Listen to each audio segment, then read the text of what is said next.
자신의 죄가 복이 있도다. 마음에 간사함이 없고 여호와께 정죄를 당하지 아니하는 자는 복이 있도다. 내가 입을 열지 아니할 때 종일 신음함으로 내 뼈가 새하였도다. 주의 손이 주야로 나를 누르시오니 내 진액이 빠져서 여름 가뭄에 마른같이 되었나이다.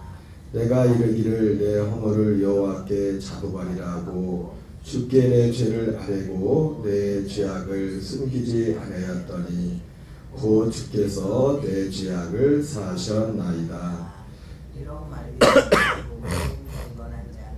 주를 만날 기회를 얻어서 주께 기도할지라. 진실로 홍수가 범람할지라도 그에게 미치지 못하리이다. 주는 나의 은신처이오니 환난에서 나를 보호하시고 구원의 노래로 나를 들으시리이다. 내가 내 갈 길을 가르쳐 보이고 너를 주목하여 훈계하리로다. 너희는 무지한 말이나 노새같이 되지 말지어다. 그것들은 재갈과 굴레로 단속하지 아니하면 너희에게 가까이 하지 아니하리로다. 악인에게는 많은 슬픔이 있으나 여호와를 신뢰하는 자에게는 인자심이 두루리로다. 너희 의인들아 여호와를 기뻐하며 즐거워할지어다. 마음이 정직한 너희들아 다 즐거이 외칠지어다. 아멘. 할렐루야. 오늘은 시편 32편 1절부터 마지막까지 절까지 본문의 말씀을 중심으로 이런 당신이 복이 있는 자입니다. 이런 당신이 복이 있는 자입니다라는 제목으로 하나님의 말씀 전하겠습니다. 오늘 이 시편 32편은 시편 51편과 더불어 다윗이 그 우리아의 아내 밧세바를 그 범죄 이후에 이제 하나님 앞에 드렸던 그 회개와 관련된 내용이 기록되어 있습니다. 1절, 2절에서는 오늘 다윗은 복 있는 사람이 누군가에 대해서 말하는데 보면은 허물의 사함을 받고 자신의 죄가 가려진 자가 복이 있다 이렇게 말씀하고 있습니다. 누가 복이 있다고요? 허물의 사함을 받고 자신의 죄가 가려진 자는 복이 있다. 이런 사람이 복이 있습니다.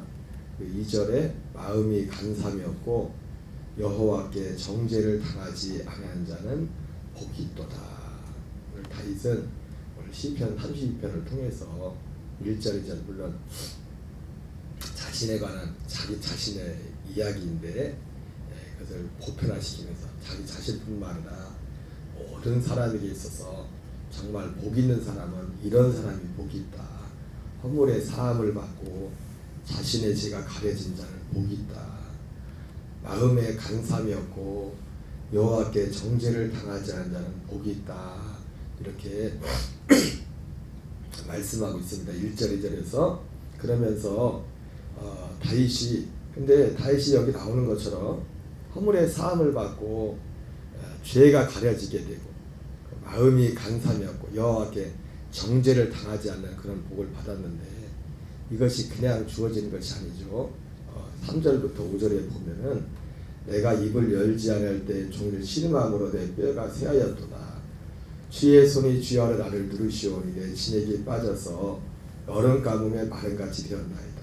내가 내 이르기를 내 허물을 여호와께 자복하리라고 주께 내 죄를 아뢰고 내 죄악을 숨기지 않았더니 곧 주께서 내 죄악을 사하셨나이다. 오늘 다윗이 하나님 앞에 정죄를 당하지 않고 그 죄의 가리움을 받고 이런 복을 받았다는 것은 하나님이 사람들의 죄를 용서해 주는데 그냥 무조건 용서해 주는 게 아니죠. 모든 사람의 죄를 용서해 주는 게 아닙니다. 오늘 5절에 보니까 내가 이르기를 내 허물을 여호와께 자복하리라고 주께 내 죄를 아뢰고 내 죄악을 숨기지 않았더니 곧 주께서 내 죄악을 사하셨나이다. 이렇게 다윗이 말하고 있어요. 언제 하나님이 다윗의 죄를 사했습니까? 자기의 허물을 여호와께 자복했을 때. 그리고 내가 자복했다. 주께 내 죄를 아뢰고 내 죄악을 숨기지 않았더니 곧 주께서 내 죄악을 사하셨나이다. 이렇게 말씀하고 있습니다. 오늘 다윗은 이런 자가 복이 있습니다. 1절 2절을 말하는데 그런 다윗이 허물의 사함을 받고 죄의 가리움을 받고 하나님 앞에 정죄를 당하지 않는 것은 바로 그 이전에 그 직전에 어떤 것이 있었습니까? 다윗이 하나님 앞에 자기의 죄를 자백하고 숨기지 않은 그 일이 먼저 있었습니다. 그 일이 있어요. 그리고 또 이 5절에 또 그 이전에 또 하나의 일이 있죠. 다윗이 내 허물을 여호와께 자복하리라. 그리고 내 죄를 아뢰고 내 죄를 숨기지 않았다 이러는데 그거 하기 전에 먼저 다윗에게 또 다른 하나님의 은혜가 있어요. 그건 뭡니까? 죄를 자복하기 전에. 예, 죄를 자복하지 않고 있는 그 상태에 그가 느끼는 고통과 괴로움이 있었어요. 여러분 이거 하나님의 복입니다. 하나님의 은혜예요. 어떤 사람이 하나님 앞에 사함을 받고 구원을 받을 때는 이 안에 먼저 죄 사함을 받기 전에 받기 전에 그 죄를 먼저 자각하는 일이 먼저 일어납니다. 죄를 자각하지 않고 죄를 사함 받는 일이 없어요. 왜? 죄를 자각하고 오늘 보니까 자기의 죄를 자각을 하고 그래서 자신의 죄를 자각하는 것을 3절 4절에서 그렇게 표현하고 있죠. 지금 자각하고 있는데 아직 하나님 앞에 죄를 고백하고 자복하지 않는 거죠. 지금 죄를 숨기고 있는 거예요. 죄를 숨기고 있으면서 숨기고 있는 그때에 다윗이 느끼고 있는 그런 어떤 상태. 그래서 내가 입을 열지 아니할 때 하나님이 입을 열지 아니할 때 종의 신음함으로 내 뼈가 새하였도다. 주의 손이 주야로 나를 누르시오니 내 진액이 빠져서 여름 가뭄에 마른같이 되었다. 여러분 이게 복입니다. 다윗이 오늘 죄사함 받기 전에 죄사함 받고 허물이 가림 받을 땐 그 입을 열어서 고백하고 회개할 때 사함을 받았죠. 그죠? 숨기지 않을 때 그것을 하나님 앞에 이렇게 드러났을 때 물론 오늘 이 말씀도 보면은 3절 4절에 이 말씀이 내가 입을 열지 않을 때 종일 신음함으로 내 뼈가 새하였도다. 주의 손이 주야로 나를 누르시오. 이 죄를 숨기고 있었죠. 숨기고 있었는데 아마 이 상태가 나단이 사실은 다윗을 찾아갔을 때 이때 상태가 그랬는지 지금 3절 4절의 상태인지 보세요. 다윗이 그 큰 죄를 범하고 나서 아무도 모르고 있었습니다. 그리고 아무한테 말하지 않고 숨기고 있었다고요. 숨기고 있었는데 하나님이 나단 선지자를 보내가지고 어떻게 합니까? 한이 비유를 들죠. 임금님이 어떤 어느 마을에 부자가 있었는데 예를 들어서 양이 99마리가 있는 큰 부자가 있었는데 손님이 찾아왔는데 그 손님 대접을 하는데 자기 집에 있는 99마리의 양 중에서 그 요리를 한 것이 아니라 저기 가난한 어떤 혼자 사는 그 가부의 집에는 그것도 자기 가족처럼 살고 있는 그 양 한 마리를 뺏어다가 그걸 가지고 그 손님을 대접했습니다. 그랬더니 이 말을 듣고 있던 다윗이 화를 버럭 내면서 어떤 놈이 세상에 그런 놈이 어딨냐고. 그때 나단이 다윗을 치러가면서 바로 임금님이 바로 그 사람입니다. 임금님 하나님께서 임금님에게 지금까지 허락하지 않은 것이 없었습니까? 아니 아내가 더 필요하다면 그때 임금들은 아내들을 정략적으로 여럿을 두고 있었으니까 더 허락했을 텐데 왜? 그러니까 우리야의 아내가 마치 어떤 존재예요? 우리야가 그 과부 양 한 마리를 키우는 과부와 같은 그런 걸 그렇게 빗대서 말한 겁니다. 그때 다윗이 거기에 무릎을 다 꿇었는데 사실은 여기 3절 4절에서 다윗이 여기서 이렇게 표현하고 있지만 내가 입을 열지 않을 때 종일 신음함으로 내 뼈가 새하였도다. 주의 손이 주야로 나를 누르시오니 내 진액에 빠져서 여름 가뭄에 마른같이 되었나이다. 이렇게 말하는데 사실은 그때 다윗의 마음의 상태가 어떻게 보면 지금 자기의 죄악을 지금 숨기려고 하고 있는 상태지 않습니까? 사실은 이 3절 4절도 얼마나 솔직한 표현인지 모르겠어요. 이 마음도 있었겠지만 한편에서는 또 어떤 굳은 마음이 있었어요. 이거 들키면 안 되는데, 이거 들키면 안 되는데 그 두 가지 마음이 다윗의 마음 가운데 있었을 겁니다. 근데 결국은 어떤 마음이 승리한 겁니까? 다윗이 어떤 면에서 보면은 나단의 그 자기의 죄를 지적하라온 나단을 칼로 날려버릴 수 있어요. 한 나라의 왕인데 너 뭔 소리 하냐고 지도 돼도 모르게 죽일 수 있었어요. 근데 그 말 앞에 나단의 선지자 말 앞에 굴복을 합니다. 그리고 회개하는 거예요. 하나님 앞에 진짜 회개하는 거예요. 그러니까 우리 마음에는 이 다윗의 또 나단의 선자가 찾아오기 전까지는 이 마음속에 이 두 가지 싸움이 있었을 겁니다. 마음에 이 죄악이 여기 나오는 것처럼 주의 손이 주여로 나를 누르시오니 내 진에게 빠져서 여름 가뭄에 마른같이 되었나이다. 하나님이 계속 다윗의 마음속에 계속해서 푸시를 하면서 불구하고 이걸 또 한편에서는 이걸 막 거부하는 겁니다. 이 참 있는 거죠. 여러분 솔로몬에게 하나님이 찾아가서 2번, 3번 말씀했지만 듣고도 그거를 반항하잖아요. 안 듣잖아요. 너 그러면 안 된다. 너 그러면 안 된다. 솔로몬에게 3번씩 말씀했지만 솔로몬 그 하나님의 말씀에 순종하지 않습니다. 그리고 이제는 계속 이방 여인들을 따라가는 이방 거기에 정략적인 여러 가지 일이 있겠지만 완전히 예루살렘을 우상단지 마을로 그냥 만들어버려. 저기에 이방의 여인들이 가지고 들어온 그 우상들이 가득 차 있는 그런 결과들을 가져오게 되는 것이죠. 그러나 감사하게도 다윗은 그러니까 오늘 이 다윗 속에 입으로 오늘 자백하기 전에 오늘 이 사함을 받고 죄가 가려지고 그가 하나님 앞에 정죄를 당하지 않고 정죄를 당하지 않은 이런 복을 받은 데는 그가 회개하고 그가 입으로 주님 앞에 그 죄악을 숨기지 않고 드러날 때 고백할 때 그 일이 있었습니다. 여러분 지금도 마찬가지 어떤 한 사람이 다윗은 바울은 로마 사장에서 이 본문을 그대로 갖다 쓰거든요. 이 아브라함의 믿음과 이렇게 빗대서 말을 하면서 이 다윗의 복에 대해서 1절 2절을 그대로 갖다 씁니다. 헌물에 사함을 받고 자신의 죄가 가려진 자는 복이 있도다.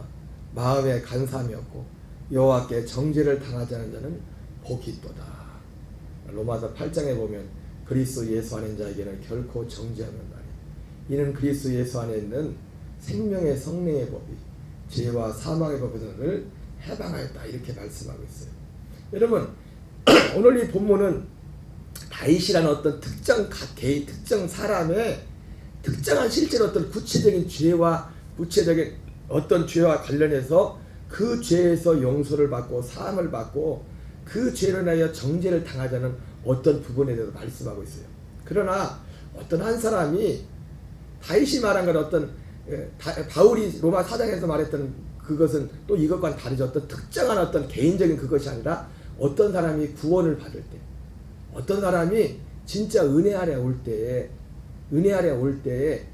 하나님 베푸시는 그 어떤 현상들에 대해서 어떤 내용들에 대해서 이 바울이 이 말을 한 거죠. 말한 건데 여러분 그렇습니다. 바로 오늘 다윗은 바로 이런 당신이 복이 있는 자입니다. 이렇게 말씀하고 있습니다. 여러분 죄사함이 그냥 오는 것이 아니죠. 죄사함 직전에 회개와 고백이 있었고 회개와 고백이 전에 그 마음에 뭐가 있었습니까? 나단 선자를 보냈어요. 선지자를. 선자 그 마음의 눌림과 어쩌면 나단 선지자가 오지 않았으면 다윗이 처음에 이런 마음이 있었을지라도 들키지 않았으면 계속해서 이 마음을 가지고 있어요. 이거 마음이 굳어져 버렸을 겁니다. 이 마음이 굳어져 버렸어요. 마음. 우리가 어떤 사람이 죄사함을 받고 거듭나는 과정 가운데는 이 내용이 다 있어요. 그래서 제가 사실은 내일 전할 말씀과도 관련 있는 것이지만 요즘 계속 드리는 말씀이 그렇지만은 이 하나님의 은혜가 이 하나님의 은혜가 모든 사람들에게 있어야 됩니다. 근데 하나님이 이 보통 사람들은요, 이 죄 가운데 있으면서도 이 죄가 뭔지를 몰라요. 죄가 뭔지. 오늘날 하나님의 은혜를 말하면서 정말 여러분, 은혜 아래에 있다는 게 뭡니까? 은혜 아래에 있다고 할 때는요, 결국 은혜 아래에 있다는 것은, 은혜 아래의 최종 그 자리는 그리스도 안에 있는 거예요. 그 은혜 아래에 있다는 것은 옛사람은 죽고 그 생명으로 살고 있다는, 그게 은혜 아래에 있다는 거예요. 근데 어떤 한 사람이 이 생명 안에 오기까지 그냥 생명 안에 오는 게 아닙니다. 먼저 그 앞에 뭐가 있어요? 바울도 어디를 가든지 가는 곳마다 먼저 하나님께 대한 회개를 전했다고. 회개. 그래서 그 회개, 하나님 앞에 대한 회개, 하나님과 그 하나님의 성경에 대한 그 회개의 열매는 또 뭡니까? 지난주 제가 전했던 천국복음에서 전했지만은, 여러분, 그 제가 천국복음, 하나님의 나라를 보고, 여러분, 우리는 천국복음을 전해야 됩니다. 아멘이십니까? 아멘이시 아니에요. 예수님이 천국복음을 전했어요. 제자들이 예수님 천국복음을 전했고, 그것도 언제까지 전해야 된다고 했어요? 예수님 재림할 때까지 천국복음을 전해야 된다고 했어요. 천국복음, 왕국복음. 그래서 그 천국복음을 마태는 그 천국이라는 것을 단을 말할 때 마태는 그 천국을 뭐라고 했어요? 하늘에 있는 왕국이라고 했고, 마가하고 누가는 똑같은 천국을, 같은 건데 그 천국을 뭐라고 했어요? 하나님의 왕국. 마가하고 누가는 하나님의 왕국이라고 했어요. 그래서 누가 천국에 들어간다고 했어요? 누가 천국에? 그 천국에 들어간 사람은, 그 천국에 들어간 사람은 누가 천국에 들어가요? 하나님을 왕으로 섬긴 자들이 천국에 들어간다고 했어요. 그리고 지난주에 전했던 말씀 중에 그 하나님을 왕으로 섬긴 자의 표본이 누구냐면, 어떤 사람? 삭개오 같은 사람. 예수님이 삭개오 말씀을 하시면서 그 비유로 바로 이어서 한 게 비유로 하면서 하신 말씀 뭡니까? 누구든지 나의 왕됨을 원치 않는 사람은 내 나라에 들어올 수 없다. 이렇게 말씀해요. 왕됨. 그러면서 그 하나님의 왕됨을 인정하는, 여러분, 하나님 회개가 뭐냐면 그 삶 속에서 하나님의 왕됨을, 여러분, 이것이 교육에서 단지 가르쳐주는 게 아니라 이걸 하나님의 은혜라고 하는 거예요. 어떤 사람이 하나님의 은혜 아래 산다고 할 때는요, 제일 먼저 뭐예요? 그분이 그 삶의 주인으로 오셨다는 거예요. 주인으로. 그냥 내가 필요할 때, 내가 뭐 성가실 때 뭘 도와주는 그분이 아니라 그분을 주님으로, 그리고 정말 그 하나님을 공경할 줄 아는. 여러분, 제가 그래서 죄송한 말씀이지만, 제가 주보에 목회를 시작하면서부터 4가지를 세놨지만은, 온전한 주일 성수나 예를 들어 11조 생활이나, 이걸 왜 써놨냐면은, 그것이 어떻게 보면은 하나님을 왕으로 섬기는 가장 기본적인 회개 열매. 이거 누가 하라고 해서 되는 게 아니라 회개의 열매라고. 열매. 여러분, 성경에 예수님 뭐라고 합니까? 열매로서 그들을 안다고. 열매로서. 그래서 예수님께서 그 삭개오를 보면서 이도 아브라함의 자손이다. 인자가 온 것은 잃어버린 자를 찾아 구원하려 하십니다. 잃어버린 자가 누굽니까? 하나님 앞에 잃어버린 자가 첫째가 누구예요? 하나님을 왕으로 인정하지 않는다. 자기가 삶의 주인이에요. 자기가 하나님을 정말 하나님으로 공경할 줄 몰라요. 공경할 줄. 이런 것들을, 그러니까 쉽게 말해서 여러분, 나단은 가서 다윗의 그 특정한 죄에 대해 지적했지만,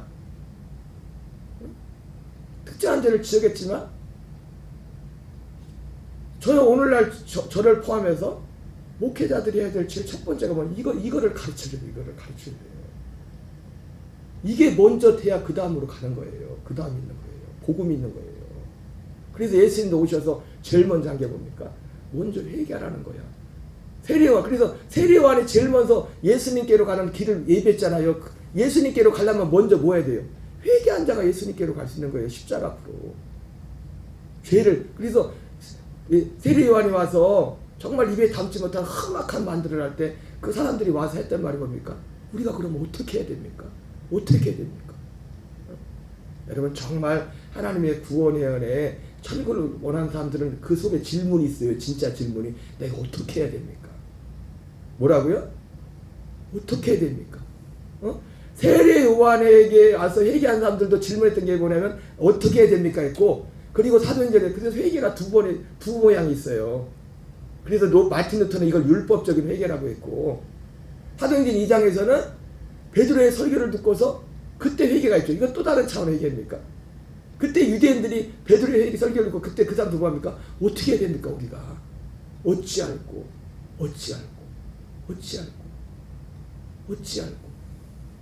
여러분 정말 오늘 바울은 이 본문을 갖다가 어떤 한 사람이 거듭나고 구원받는 거기를 갖다가 이 말씀을 다윗이라는 어떤 개인의 특정한 어떤 사건과 특정한 어떤 사건을 가지고 그 말씀을 갖다 로마 4장에서 쉽게 교리적으로 하면 칭의 구원받는 믿음으로 의롭다함을 받는 그 말씀에 대해서 이렇게 가지고 이게 그거를 적용시키고 있지만은 원리 그 모양은 똑같은 거예요. 회개하고 복음을 믿어라. 회개하려면 어떻게 해요? 들어야죠. 뭐가 잘못된지를. 다윗이 그렇게 마음에 찔림이 있었지만 나단 선지자가 와서 지각하기 전에 이게 확정되잖아요. 그거 어떻게 보면 숨겼을지도 모르고. 세례 요한 앞에 나오는 진실된 사람들도 했던 질문이 그럼 우리가 어떻게 해야 됩니까? 베드로 앞에서 오순절에 설교를 했던 그 유대인들조차도 진실된 신자들은 진실된 하나님을 경외한 사람들의 질문도 그럼 우리가 어떻게 해야 됩니까? 어찌할꼬 그때 베드로는 그들을 향해 말하죠. 회개하고 예수 그리스도를 믿고 너희들이 십자가에 못 박은 이 예수가 정말 약속했던 그들의 죄는 뭐였어요? 예수 그리스도를 몰라봤던 거예요. 그들의 죄는 예수를 통해서 이루고자 하는 그 구원을 믿지 않은 거예요. 사실은 거기에 모였던 사람은 첫 번째 회개는 거친 사람들이에요. 하나님을 경외하는 사람, 하나님을 공경하는 사람.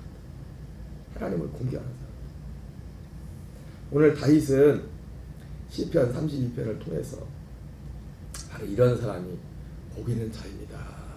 이렇게 말씀하고 있어요. 여러분 그래서 오늘날도 여전히 나단의 역사, 선지자의 역사가 있어요. 이 은혜를 통해서 그래서 사도 바울은 갈라디아서 율법은 그리스도 교인들은 초등 교사했잖아요. 율법이 하는 일이 뭡니까? 자기가 하나님 앞에 얼마나 죄인인지 지금 하나님을 공경하는지 공경하지 그거를 율법을 드러내준다고. 하나님께로 그 마음을 드리고 예수 그리스도 동안 믿음을 통해서 온전한 죄사함과 그리고 그 안에서 비로소 그것이 우리가 하나님 나라 천국에서 사는 그 내용이 그 속에 다 들어있는 것입니다. 6절부터 11절 보면 이로 말미암아 모든 경건한 자는 주를 만날 기회를 얻어 주께 기도할지라. 여러분 지금이 사도 바울이 말했던 것 지금이 정말 은혜 받을 만한 때고 지금이 구원의 날이에요. 회개할 기회, 회개할 수 있는 기회도 믿을 수 있는 기회도 진실로 홍수가 범람할지라도 그에게 미치지 못하리이다. 주는 나의 은신처시오니 환난에서 나를 보호하시고 구원의 노래로 나를 들으시리이다. 내가 네 갈 길을 가르쳐 보이고 너를 주목하여 훈계하리로다. 너희는 무지한 말이나 노새같이 되지 말자다. 그것들은 재갈과 불례로 단속하지 않으면 너희에게 가까이 하지 아니하리다. 그죠? 다윗이 너희는 무지한 말이나 노새같이 되지 말지다. 회개의 자리로 나오라는 거죠. 회개의 자리. 다윗이 자기가 거쳤던 자기도 그 속에 어떤 줄을 타는 것 같은 그 가운데서 결정적으로 나단의 그 말 앞에 고꾸라지고 거기에 순복했던 거죠. 악인에게는 많은 슬픔이 있으나 여호와를 신뢰하는 자에게는 인자하심이 두루리로다. 너희 의인들아 여호와를 기뻐하며 즐거워할지어다. 마음이 정직한 너희들아 다 즐거이 외칠지어다. 여러분 하나님은 오늘 주님이 이 땅에서 우리가 하나님 나라 지금 하나님 나라에 들어가 사는 모든 사람이 살기 원합니다. 그러나 여기는 모두가 들어가는 게 아니에요. 하나님을 왕으로 오신 자리 들어가는 것입니다. 이것은 복음을 믿는 자리 들어갑니다. 그래서 예수님이 마가복음 1장 14절 15절에 하나 때가 찼고 하나님의 나라가 가까웠으니 회개하고 오옵니다. 그 회개한다는 것은 예수님 하나님을 왕으로 모시는 거예요. 하나님의 왕됨을 인정하는 거예요. 그거를 정말 삶의 주인으로 정말 인식하는 거예요. 이게 하나님의 은혜가 아니면 안 되는 거예요. 그래서 이걸 은혜라고 하는 거예요.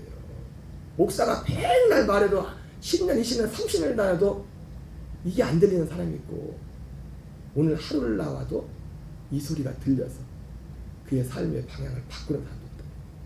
그리고 예수 그리스도를 통한 그 복음, 그 믿음을, 복음을 믿음으로 바로 여기 앞에 첫 번째, 두 번째 다 진실한 그리스도인들이 했던 게 뭐예요? 신자들이 어떻게 해야 됩니까? 어찌할꼬 이 사람들이 의인들이에요. 너희 의인들아 여호와를 기뻐하라. 다윗도 어떻게 했어요? 내가 어찌할꼬 다윗이 나단 선지자 앞에서 어찌할꼬 죽이던가 어찌할꼬 죽이던가 진짜가 전해지면 사람들은 마음에 불쾌하고 돌을 던지던가 옛날 종교개혁자들 그 사람들이 많이 했던 것처럼 진짜 복음이 전해지는 것마다 둘 중에 하나라고 했어요. 그 앞에 꼬꾸라지던가 아니면 돌을 던지던가 진짜를 전하면 이런 당신이 복 있는 자입니다.